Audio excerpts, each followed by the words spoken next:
So నువ్వు చదవాలి, doctor కావాలి, మోకాళ్ళేసి అడగాలి, బీదలను ఆదుకోవడానికి నాకు వైద్యం నేర్పు. దీనులు, బేదలు, దిక్కులేని వారు, అభాగ్యులు, జబ్బులతో చచ్చిపోతున్నారు, వాళ్ళని ఆదరించే దిక్కు లేక, వాళ్ళ దగ్గర ధనం లేక. అలాంటి వాళ్ళని ఆదుకోవటానికి నాకు సహాయం చేయి. నాకున్న పరిధిలో నేను చేస్తా. ప్రతి దేవుని బిడ్డ, చదువుకునే పిల్లలు నిజంగా ఇలాంటి భారాన్ని కలిగి దేవుని ముందు కూర్చొని సబ్జెక్టు క్లాస్లో చెప్పేటప్పుడు కూడా దేవుని కోసం నేను సేవ చేయాలి, దీనిలైన అభాగ్యులైన వారికి నేను సేవ చేయాలనే మనసుతో నువ్వు క్లాస్ రూమ్లో కూర్చో. ఒక్క పాఠాన్ని కూడా మిస్ కావు, నువ్వు ఒక్క క్లాసు కూడా మిస్ కావు, ఒక్క సబ్జెక్టు కూడా మిస్ కావు, మొత్తాన్ని తీసుకుంటావు. ఎందుకు తెలుసా? నీకు భారం ఉంది. ఏదో ఇంట్లో పంపించారని చెప్పి కాలేజీలో పోయి కూర్చోవటం కాదు. నీకు ఒక లక్ష్యం ఉంది, ఒక గురి ఉంది, ఒక భారం ఉంది. అదే నీలో బాధ్యతను పుట్టిస్తుంది. సార్ క్లాస్ ఇచ్చి వెళ్తుంటే వెంటబడతావు. అమ్మయ్య దరిద్రం వెళ్ళిపోయింది, క్లాస్ అయిపోయిందయ్యా, ఇంకా బావాలనో నువ్వు. క్లాస్ అయిపోయిన తర్వాత పరిగెత్తుకుంటే వెళ్ళి సార్ సార్ సార్ ఇందాక చెప్పిన సబ్జెక్ట్లో ఒక చిన్న డౌట్ ఉంది సార్, ప్లీజ్ నాకు క్లారిటీ ఇవ్వండి అని అడుక్కుంటావు. పోయి క్లారిటీ తీసుకుంటావు. అక్కడ నీకు సబ్జెక్ట్ నేర్పిన సార్కి కూడా, ఆ లెక్చరర్కైనా సరే నీ పట్ల ఇంట్రెస్ట్ కలిగితే. చాలామంది ఉన్నారు, అందరూ విన్నారు, ఎవడు అడగలేదు, వీడు వచ్చి నన్ను అడుగుతున్నాడు, కొంచెం ఇంట్రెస్ట్ ఉన్నట్టుందని ఇక నిన్ను దృష్టిలో పెట్టుకొని ఎవడు ఇన్నా వినకపోయినా ముందు నీకెళ్ళి చూసి చెబుతుంటాడు. హల్లెలూయా. ఖచ్చితంగా చూస్తాను నీకెళ్ళి. ఎందుకంటే నీలో భారం ఉంది, నీ బాధ్యత ఆయనకు అర్థమైంది, నీకు సపోర్ట్ చేస్తాడు. ఒకవేళ నువ్వు ఫీజు కట్టలేక ఆగిపోతే కొంతమంది సార్స్ వాళ్ళే డబ్బు కట్టిరే, నేను ఎందుకు అవుతున్నా, పిచ్చా నీకు, మంచి సబ్జెక్ట్ ఉందిరా, నీ దగ్గర జ్ఞానం ఉంది, రారా నువ్వు రారా, నేను కడతారా, అవసరమైతే అని కట్టి చదివించిన సార్లు కూడా ఉన్నారు.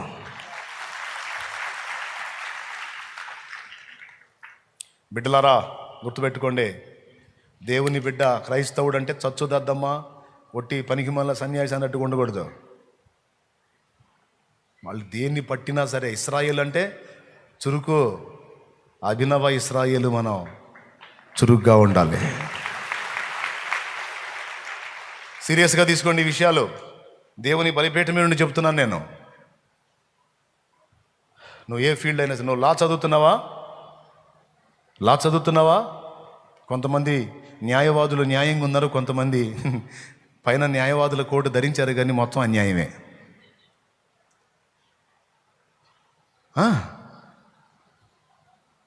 కొన్నిసార్లు నిరపరాధులకు శిక్షలు పడ్డాయి.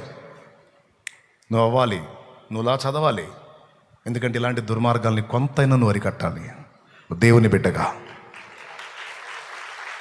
ఇట్లా ప్రతి ఫీల్డ్ నువ్వు ఏ చదువుతున్నావో దాని విషయంలో నీకు ఉండాల్సిన లక్ష్యం దేవుడు, ప్రజలు, వాళ్ళ శ్రేయస్సు. నీ కోసం, నీ పేరు కోసం, నీ డాబు కోసం, దర్పం కోసం, డబ్బు కోసం కాదు. డబ్బైనా దేవుని కోసమే, జాబ్ అయినా దేవుని కోసమే, పిల్లైనా దేవుని కోసమే, పిల్లవాడైనా దేవుని కోసమే, ఇల్లైనా దేవుని కోసమే. నువ్వు లాయర్ అయినా దేవుని కోసమే, డాక్టర్ అయినా దేవుని కోసమే, కలెక్టర్ అయినా దేవుని కోసమే, నువ్వు ఎంఆర్ఓ అయినా దేవుని కోసమే. నీ మైండ్లో ఇది మేజర్గా ఉండాలి. నువ్వు చదివి ఏ స్థాయికి వెళ్ళినా గుర్తుపెట్టుకో, దేవుని సన్నిధికి వచ్చినప్పుడు దీనుడు అయి ఉండాలి. ఒక పరిచారకురాలే మసులుకోవాలి. నువ్వు ఏ స్థాయికైనా వెళ్ళు, దేవుని సన్నిధికి వచ్చినప్పుడు నువ్వు గాడ్ సర్వెంట్, దేవుని పనివాడి నువ్వంతే. హల్లెలూయా, హల్లెలూయా. నేను హెబ్రోన్లో చూశాను, ఎల్ఎఫ్లో కూడా చూశాను. మామూలు చదవర్లు కాదు వాళ్ళు, ఒక రేంజ్ ఆఫీసర్స్, ఒక స్థాయిలో ఉంటారు. వాళ్ళ స్టడీస్ని తెలుసుకుంటే బెత్తరపోతాం మనం. కానీ మీకు తెలుసా, సర్వ్ చేస్తారు వాళ్ళు వచ్చి. నీకు అన్నం ప్లేట్లో అన్నం వేసి నీకు సాంబార్ పోసి సర్వ్ చేస్తారు. నువ్వు స్టాల్ దగ్గరకు వస్తే నీకు ఏ బుక్ కావాలి సార్ అని ఇస్తారు. మళ్ళీ ఫీజు కోసం కాదు, వాళ్ళు జాబ్ చేసుకుంటారు. ఎంత వినయం అంటే వాళ్ళ హోదా, వాళ్ళ డిగ్నిటీ, వాళ్ళ ఆధిక్యత, వాళ్ళ ఉద్యోగానికి సంబంధించిన అతిశయం కనపడవు, బెండ్ అయిపోతారు, తగ్గించుకుంటారు. లోబడతారు, చక్కగా మనకు ఉపచారం చేస్తారు. నోరు కూడా పిచ్చి పిచ్చిగా మాట్లాడరు, పద్ధతిగా పలకరింపు కానీ, మాట కానీ, వ్యవహారం కానీ. నువ్వు ఎన్ని సాధిస్తావో దేవుని సన్నిధికి వచ్చినప్పుడు నువ్వు సర్వెంట్, గాడ్ సర్వెంట్, నువ్వు అంతే. దేవుని సేవకుడివి, సేవకురాలివి.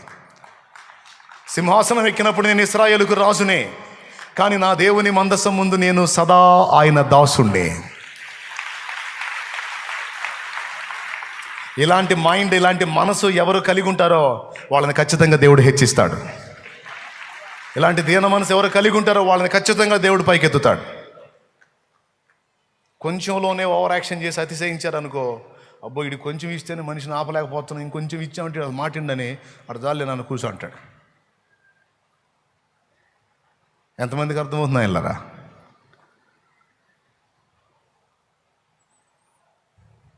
గొప్ప గొప్ప వ్యక్తులు వాళ్ళ వయసులో కూడా 40 ఏళ్ళు 50 ఏళ్ళు వయసులో ఆయన చిన్న పిల్లల్లాగా ఉపచారం చేస్తారు. కొన్ని సంఘాల్లో చూశాను నేను, నాయకులు అలా నేర్పారు, క్రమశిక్షణ.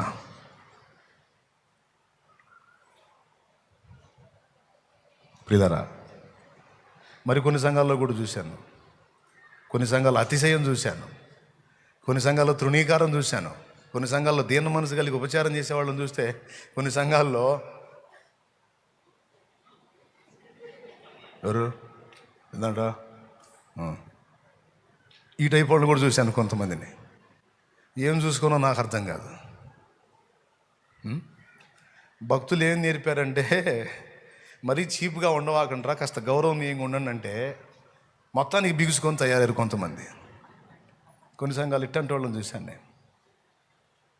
కొత్తగా పెళ్ళయి అత్తగారింటికి వెళ్తున్నాడంట ఒకడు.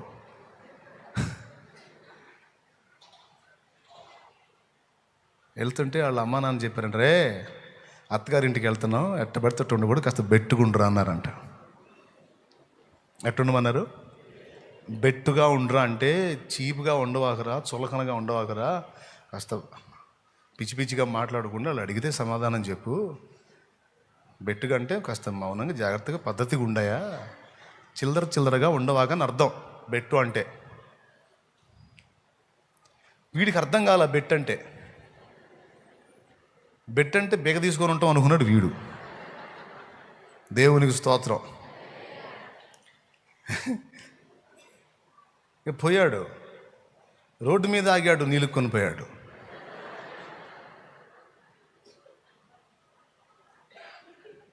భార్య ఇంటికాడ ఉంది, పుట్టింట్లో ఉంది,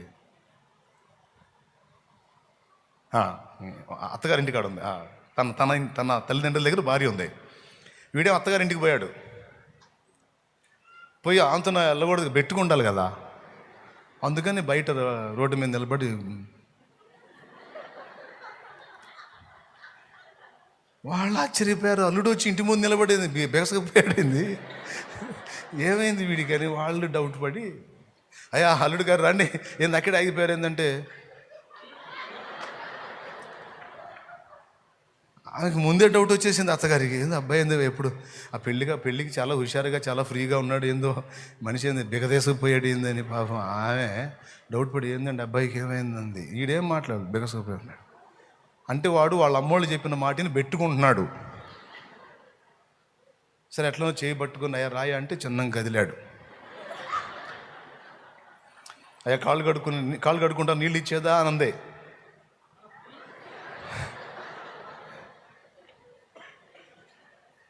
సరే నీళ్ళు ముంచి, అప్పట్లో మర్యాద కదా నీళ్ళు ఇవ్వడం, చెంబుతో నీళ్ళు ఇస్తా అంటే ఇప్పుడు ఇవ్వట్లేదులే, అప్పుడు ఇచ్చేవాళ్ళు.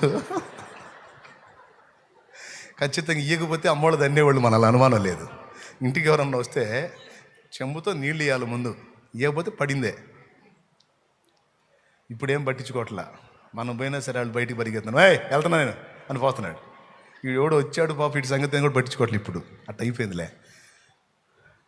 ఇది పాపం సరే నీళ్ళు కాళ్ళు కడుక్కుంటావా అంటే పెట్టుకున్నాడు, మాట్లాడట్లా. సరే ఆమె పోసింది కాళ్ళ మీద, వాడు కడిగాడు, అయిపోయింది. లోపలికి వచ్చాడు, ఇంట్లోకి వచ్చాడు. కూర్చోయా అందే, పెట్టుకున్నాడు. సరే చేతులు పెట్టి కూర్చోబెట్టింది, కూర్చున్నాడు. చూసావా సూపర్ మెయింటైన్ చేస్తున్నాడు బెట్టు. ఈలోపు ఫుడ్ రెడీ చేసి, అయ్యా కాస్త తిందుగానయ్యా అంది. అంటున్నాడు. దేవునికి స్తోత్రం. ఏదో తెచ్చి ఏదో స్టూల్ ఏదో వేసి ప్లేట్ పెట్టింది. భర్త చూస్తున్నాడు, భార్య చూస్తున్నాడు. అంటే మావయ్య అత్తమ్మ ఇద్దరు గమనిస్తున్నారు ఇది తేడా పడ్డదని. సరే 2-3 రకాల కూరలు చేసింది అల్లుడు కదా. ఏం వేసుకుంటావయ్యా, అదే ఏమంటే ఇదే ఏమంటున్నాడు అంటున్నాడు. కన్ఫర్మ్ చేసుకున్నారు. తనకి అబ్బాయికి ఏదో అయింది. అప్పట్లో గుణాలు తగిలే గుణాలు. మనవాళ్ళు పెద్దోళ్ళు అప్పుడప్పుడు తీరుతాడు నీ గుణం పుట్టని. అప్పట్లో గుణాలు తగిలి బిగసగిపోయేవాళ్ళు. దేవునికి స్తోత్రం. అబ్బాయికి వచ్చే దారిలో ఏదో మొత్తానికి గుణం సోకింది, గుణం తగిలింది. అసలు పిల్లగాడు ఇట్లుండే పిల్లగాడు కాదు. ఏంది అసలు ఏం అంటున్నాడు. అసలు ఏం జరిగింది అని చెప్పి, ఏందయ్యా పిల్లగాడు అట్లుంటే ఏం పట్టించుకోవేందంటే, అదే నేను కూడా చూస్తున్నాను. ఈ గుణం ఏందో అర్థం కాలేదు ఏది అనేది. ఇప్పుడు గుణాల్లో దోష గుణం ఒకటి ఉందంట, తర్వాత ఇంకో గుణం ఉందంట, రకరకాల గుణాలు ఉన్నాయంట. ఒక్కొక్క గుణానికి ఒక్కొక్క టైపు వైద్యం ఉంటుందంట. ఇప్పుడు వీడికి తగిలిన గుణం ఏందో ఆయన అంచనా వేస్తున్నాడు, ఫస్ట్ నుంచి అంచనా వేస్తున్నాడు. చివరికి ఒక అండర్స్టాండింగ్ వచ్చాడు ఆయన, ఇది ఫలానా గుణం అని అర్థమైపోయింది. ఆ గుణానికి బిగుసుకొని ఉంటారు అన్నమాట. ఏది అడిగినా సమాధానం చెప్పరు. సో ఇక నీకు ఎందుకు నువ్వు కూర్చోబెట్టి వాడికి వడ్డించు, నేను రెడీ చేస్తానని పొయ్యి దగ్గర పోయి కర్రు కాల్చాడు.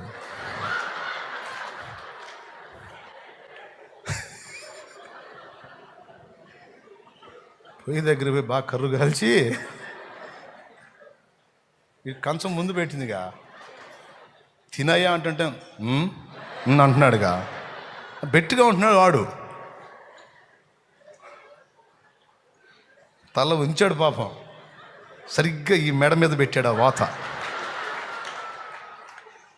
ఎర్ర కాల్చిన కర్రు ఈ మెడ మీద పెడితే వామ్మో నేసాడు కేక. వాడు అంతలా కేకేస్తే అమ్మ దేవుడా అంటుంది వాళ్ళ అత్త. ఇప్పుడు కుదిరింది అబ్బాయి గుణం, అయ్యా ఇప్పుడు ఎట్టుంది,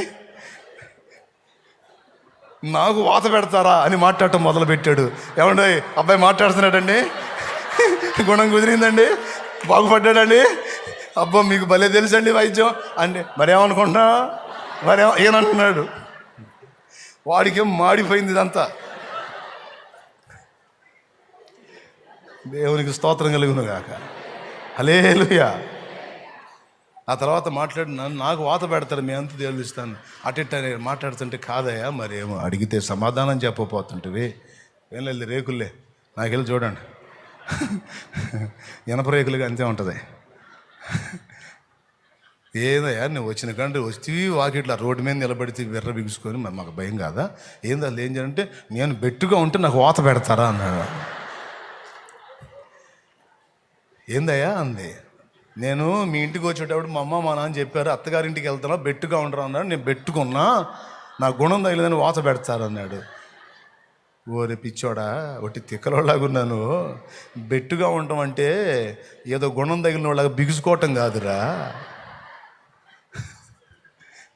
పిల్ల చేష్టలు చేయొద్దు, తిక్కల వేషాలు వేయొద్దు, కాస్త పద్ధతి కాపాడుకో అని చెప్పి అర్థం బాబు. అంతేగా నువ్వే ఎట్లుంది ఏదో వాతరోగం తగిలిన వాళ్ళలాగా బిగసకపోయి మాట లేదు పలుగు లేదు, గందరగోళం ఉంటే మాకేం భయం కాదు, నువ్వు అసలుకే అల్లుడువాయా. అట్ట కొంతమందిని వినయం కలిగిన వాళ్ళని చూసి కొంతమంది బిర్ర బీసుకో.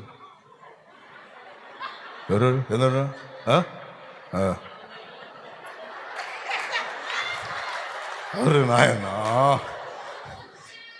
ఏం చూసుకోనరా నాయన, ఏం చూసుకొని. దేవునికి స్తోత్రం కలుగును. ఏం చూసు అంత సేవ చేసిన వాళ్ళు ఏమో వంగ వందనాలు పెట్టి తగ్గించుకొని సేవ చేస్తే ఇంత చేసింది ఉండదు. మళ్ళా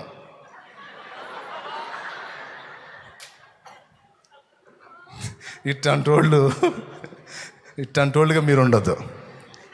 దేవుడు ఎంత కృపనిచ్చినా వినయం, ధ్యాన మనసు, తగ్గింపు, సాత్వికం, కాస్త చిన్న పెద్దని గౌరవించి పలకరించి మాట్లాడటం, కాస్త ఆతిథ్యం ఇవ్వటం, కాస్త నీళ్ళు ఇవ్వటం, ప్రార్థన చేసుకోవడానికి ఒక సాప వేయటం, ఒక పద్ధతి ఉంది.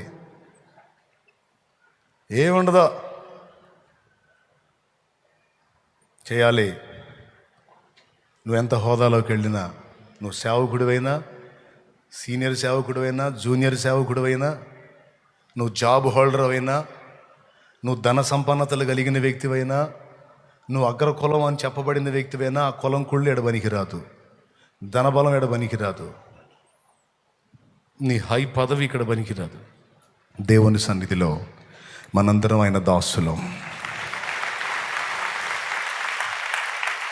మనందరం ఆయన దాసులం, మనందరం ఆయన సేవకులం, మనందరం ఆయన పాత్రలం. క్రీస్తు శరీరము సంఘము, సంఘములో ఉన్న ప్రతి వ్యక్తి క్రీస్తులో ఒక భాగం. ప్రతి వ్యక్తి క్రీస్తులో ఒక భాగం. ఎవరిని తృణీకరించకూడదు, ఎవరిని తృణీకరించకూడదు. నువ్వు తృణీకరించే వ్యక్తి క్రీస్తు రక్తంలో కడగబడిన వ్యక్తి అయితే నువ్వు క్రీస్తునే తృణీకరిస్తున్నట్టు. జాగ్రత్త. వాళ్ళే ఉందిలే, వాళ్ళు విశ్వాసులే, వాళ్ళదే ఉందిలే, వాళ్ళు విశ్వాసులే. విశ్వాసులు ఎవరో? క్రీస్తు శరీరము. ఎందుకు వందనాలు చెప్పేది? బలిపీఠం ఎక్కగానే మీ అందరికీ వందనాలు అనేది ఎందుకు? మీరు దేవుని శరీరము. మిమ్మల్ని ఇబ్బంది పెడితే ప్రభు ఏమంటాడు తెలుసా? ఇబ్బంది పెట్టేవాడిని నన్ను ఎందుకు హింసిస్తున్నావు అంటాడు. మీరు ఆయనలో అనుసంధానమైన భాగం. మీరందరూ ప్రభు యొక్క శరీరం కనుక నేను మీకు వందనాలు చెప్పిన ప్రతిసారి క్రీస్తు శిరస్సుగాను ఆయన మిగిలిన శరీరముగా మిమ్మల్ని చూసి వందనాలు చెప్తా. మీకు వందనాలు చెప్తే ఆయనకు చెప్పినట్టు. అందుకు సచ్చినట్టు బలిపేట ఎక్కితే ముందు మీకు వందనాలు చెప్పి మొదలు పెడతా. అది పద్ధతి. ఎందుకంటే మీరు ఆయన రక్తంలో కడగబడిన పరిశుద్ధులు, ఆయన ఏర్పరచుకున్న పాత్రలు. కాబట్టి ఈ విషయాలన్నిటిని మనస్కరించి జాగ్రత్తగా ఉండండి. దేవుణ్ణి అడగండి, సమస్యల పరిష్కారం అడగండి. పరిష్కారం అయిన తర్వాత ఏంటి? ప్రభు కోసం. ఇంక చాలు కదా. నువ్వు ఏది అడిగినా ఆయన చేయగలడు. అయితే అది ఆయన మహిమార్థమై ఉండాలి. అడిగే దానిలో మళ్ళీ కపటత్వం ఉండకూడదు. యథార్థంగా అడగాలి. నిజంగా దేవుణ్ణి ప్రేమించి అడగాలి. నిజంగా దేవుని మహిమ కోసం అడగాలి. సమస్తము చేస్తాడు. ఓకేనా? కాబట్టి మీరు అడగండి, నీకు ఇస్తానన్నాడు. కానీ అడిగేటప్పుడు ఏది ఉద్దేశం మనసులో పెట్టుకుని అడగాలి? ఆయన మహిమ, ఆత్మల రక్షణ, ఆత్మీయుల క్షేమం, ప్రభు పరిచర్య. దేవుడు ఇచ్చిన తర్వాత ఎలా ఉండాలి? బిర్ర బిగుసుకోవాలా? ఎంత ఇచ్చినా, ఏ స్థాయికి ఇచ్చినా తన్ను తాను తగ్గించుకోవాలి. ఓకే? అలాంటి మనసు మీరు ఇప్పటి నుంచే సాధన చేస్తే తప్పకుండా మిమ్మల్ని ఉన్నత స్థితికి నా దేవుడు చేరుస్తాడు. ఒకసారి అలా పైకి లేచి నిలబడదామా? సమస్తము కోరండి, సమస్తము చేయండి ప్రభు మహిమ కోసం. అది అంశం, వర్తమానం. ప్రభు మహిమ కోసం సమస్తము అడగండి, సమస్తము కోరండి, సమస్తము ప్రయత్నించండి. నువ్వు ఏమడుగుతావో అడుగు, దాని వెనక దైవ చిత్తం, దేవుని సంకల్పం ఉండాలి.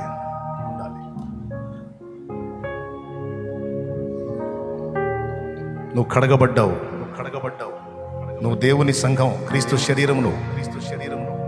నీ జీవితం ఆయన చేతుల్లో ఉంది. నిన్న ఆయన రక్తంతో కడుక్కున్నాడు, శుద్ధి చేసుకున్నాడు. నీ ఆసక్తిని బట్టి ఇంకా ఇంకా ఇంకా ఇంకా నిన్ను ఆయన హెచ్చిస్తాడు, అభివృద్ధి చేస్తాడు, వాడుకుంటాడు, సాక్షిగా నిలుపుకుంటాడు. ఈరోజు నువ్వు కింది స్థితిలో ఉన్నావు, తోకగా ఉన్నావు. రాబోతున్న రోజుల్లో నేను తలగా నియమిస్తాడు ఆయన. ఈరోజు ఎదుటివారికి చేతులు చాపే స్థితిలో నువ్వు ఉన్నావు, అనేకులకు ఇచ్చే స్థితిలోకి నిన్ను తీసుకెళ్తాడు ఆయన.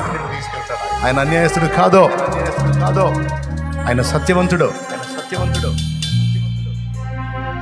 ఇతరులకు హెల్ప్ చేసేటట్టు నేను నడుస్తాను. నీ జీవితాన్ని ఆయన చేతులకు అప్పచెప్పావు.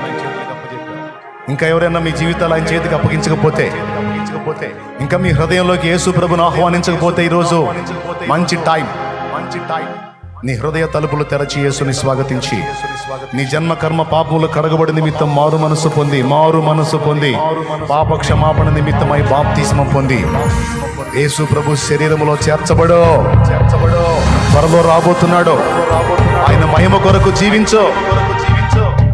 ఇంతవరకు నువ్వే మారు మనసు పొందకుండా, బాప్తీసం పొందకుండా నువ్వే నరకం వైపు వెళ్తా ఉంటే, ఎదుటి వాళ్ళని రక్షించే ఆ సేవకుడిగా, సేవకురాలిగా నువ్వు ఎప్పుడవుతావు? ఆ మెట్టులోకి నువ్వు రావాలంటే ముందు మారు మనసు పొంది, బాప్తీసం పొంది, ప్రభు రక్తంలో కడగబడి నువ్వు ఆయనకి చెందిన వ్యక్తివి కావాలి.